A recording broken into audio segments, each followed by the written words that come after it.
Road दा मिट्टी है या कोई नहीं? सारे बंदे बोलो। बिल्कुल हथ ला के दसो मिट्टी इधर आ गए इधर आओ ना इधर आओ हथ ला के दसो ना तुहाडे हत्थां नूं मिट्टी इकट्ठी कर हत्थां नाल इकट्ठी कर तेरे हत्थां नूं कुछ भी नहीं होना ए मिट्टी सारी इकट्ठी कर ठीक है अगे लगे चल अगे लगे चलो अगे लगे चलो ए इकट्ठी कर जगह जगह तू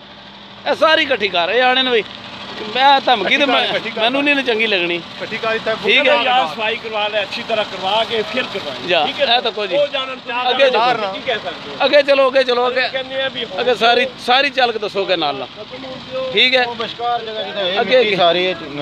ठीक है ए इकट्ठी कर इकट्ठी कर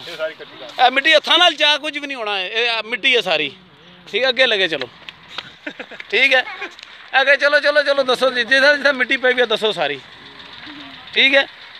ए मिट्टी सारी इकट्ठी करके नाल नाल मुठा भर के दसी आओ तो सब इंजीनियर साहब के सॉरी सैफ साहब कह रहे हैं जी कि काम रोकिया तो दोबारा काम नहीं होने लगा DCO जेलम साहब ने ग्रुप पे जो वीडियो आ रही है जनाब तो DCO जेलम साहब इस नोटिस लैन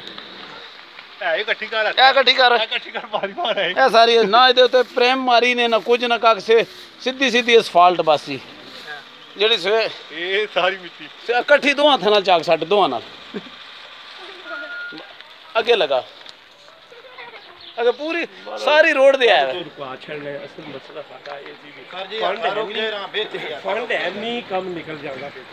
कोई गल फंड फिर आ जाए इकट्ठी कर मार मार एक मिनट कड़ी रो मिट्टी हत्थां नाल चा हत्थां नाल मिट्टी हत्थां नाल चा अगे लगा अगे नाल नाल सारी मिट्टी चेक करो जी सारी मिट्टी इकट्ठी कर ठीक है हत्थां नाल चा चाक छड़ दे ठीक अगे बस।